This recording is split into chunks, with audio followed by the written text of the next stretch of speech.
Okay, here's our next storyboard. This one begins where the last one ended, with Jesus in the garden praying. Now I noticed when I was setting up the camera that the picture right above our storyboard is Jesus praying in the garden.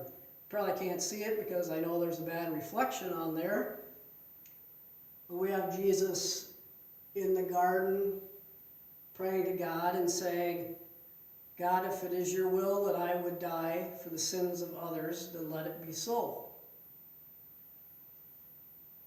Behind him, probably in the reflection, is his disciples are with him, the ones that were with him at the Last Supper, and they've all fallen asleep because they don't know what's coming next.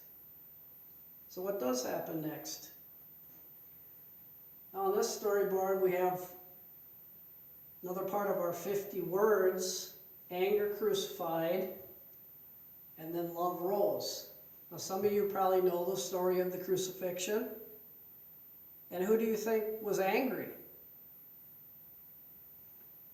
There was a group of people that didn't like what Jesus was teaching or preaching. They didn't like that he was saying that he was the Son of God. They thought that was false. And they were angry about it. They wanted it stopped. And the way they were going to stop it was to have Jesus arrested and put on trial.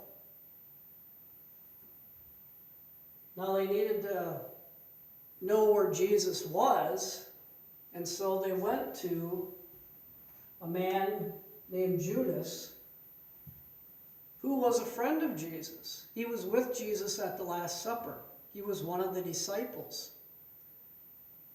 They went to Judas and they said, we'll pay you if you'll point out to us which one claims he's the Son of God.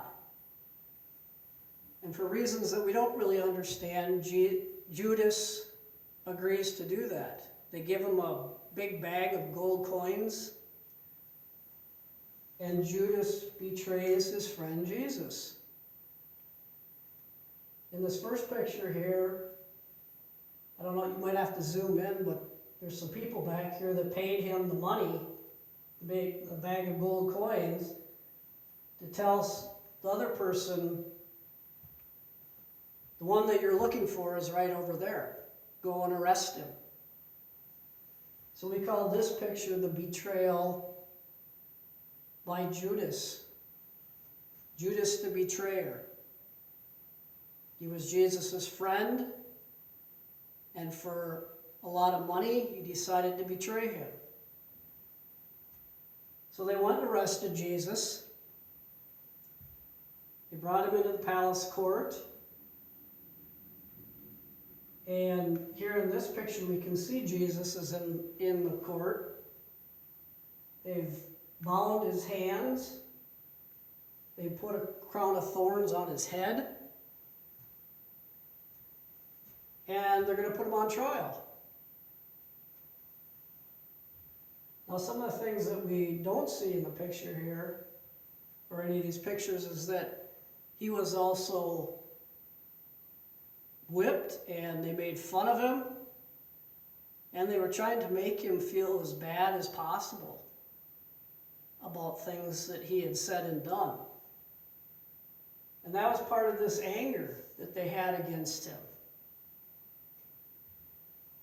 So they brought him in front of this leader whose name was Pilate, and Pilate says, "What has he done?" And the angry people said, well, he claims he's the Son of God. And he's been teaching things that go against our laws. And he's been saying things that threaten our power. And we want to put on trial for that. Well, Pilate says, he has done nothing wrong. He's not a criminal. I don't want anything to do with this.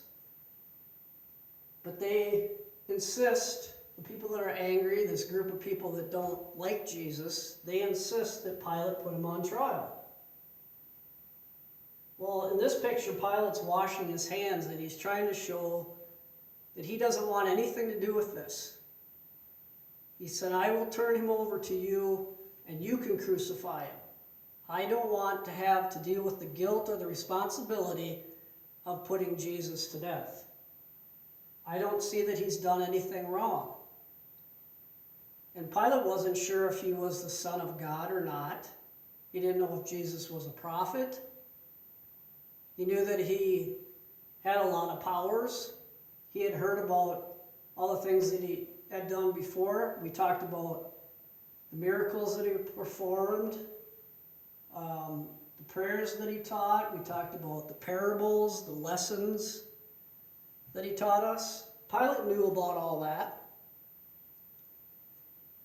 And he wasn't quite sure who Jesus was, but he knew that he hadn't done anything to be a criminal. Well, the angry group of people decided to take Jesus and crucify him anyway. And that's what we have in this picture here.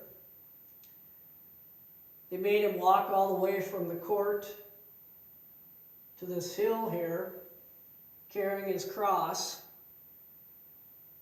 And then when they got there, they put the cross up.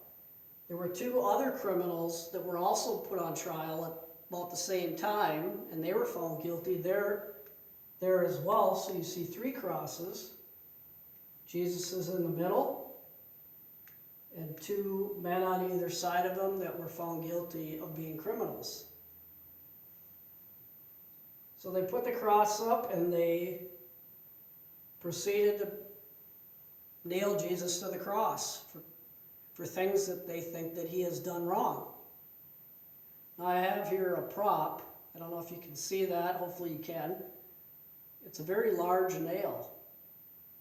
And it's something like what they would have used to nail Jesus to the cross with. You can see it's very sharp, very dangerous looking. They would have put it on his hands and his feet, and they would have driven that right through there. So it was not a pleasant way to die. And all three of the men in the picture here, Jesus and the two other criminals, were all nailed to the cross in the same way. And they were left there to die. There were a lot of people that were there witnessing this.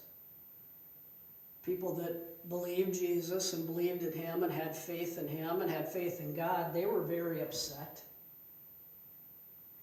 that he was being put on the cross in that kind of way. So that would have been a week ago today. That would have been Good Friday that Jesus was put on the cross and crucified. Now after he was crucified and he was dead, they made sure that he was dead. He and the other two men, they took him down, they put Jesus in a tomb. And they put a large stone in front of the entrance to the tomb. And then they put two guards in front of it. They wanted to make sure nobody went in or out of the tomb. They didn't want somebody coming and taking Jesus' body. So that's the way it went for the whole night. Well, then the next day, or the next morning, some of the women that had witnessed the crucifixion went to the tomb and they asked for the body. They wanted to prepare it for a proper burial. They didn't want to just leave him alone in the tomb. So they went to get him, or get his body, and they're met by an angel. And this is our first clue that something very special is happening. And the angel said, Jesus is God. Who do you seek? Who do you seek among the living? The one that you're looking for is not here. And the women were very confused. They didn't understand what happened to Jesus. They knew that he was put in the tomb here and the guards were there. So how did he get in, or where did he go? Well, we know that God came to claim his son. Now we have here a picture of an empty cross, which is very important to the Easter message. Jesus was taken off the cross. He did not stay on the cross. And so we have an empty cross here. Here in this picture, we have Jesus crucified on the cross, but this cross is empty. Jesus is no longer there. Now, it wasn't too much long after the women went to claim Jesus' body that Jesus appeared to Peter and John. He said, "See, I am alive. I did not stay dead." And they were amazed. They were excited. Jesus is alive. We saw him die on the cross, but now the cross is empty. He has come back from the dead, and now Jesus is right in front of his disciples again. Now they go and tell the other disciples, "We saw Jesus, he's alive. He came down off the cross, he was put into the tomb, and he is no longer there. So where is he? He's alive." Well, one of the disciples, Thomas, he heard this. He didn't believe it. He said, "It's impossible. How would Jesus be alive? We saw him die on the cross." And they said, "No, we saw him. He's alive." And the women went to the tomb and he's not there. God came and got his son. And he has come back to us. Well, it wasn't much longer after that Jesus appeared to Thomas and he said, "Thomas, why do you doubt?" And Thomas says, "I just have to see it for myself." And Jesus says, "Blessed are those who believe without seeing." And that's a very important lesson for us to remember. Sometimes we don't always see things, but we still need to believe in them. Or we can feel Jesus' presence, even though we might not see him right in front of us. We still know that he's there.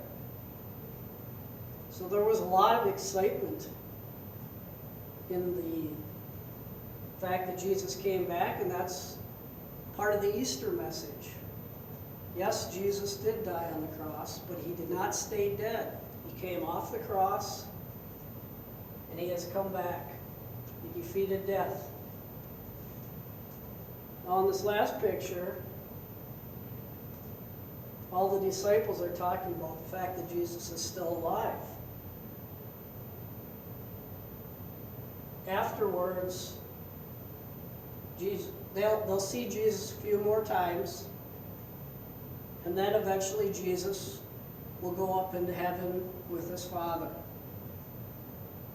Now he leaves something behind for us, and we'll talk about that on the next storyboard. I'm sure you've all heard about it, because we've talked about it before. But loverose, Jesus came back from the dead. He rose from the dead. And he does go to be with his Father, but he doesn't leave us alone. He's still here among us. And that's what the storyboard next time is all about. So we'll do that probably next week. Until then, take care. We'll see you soon.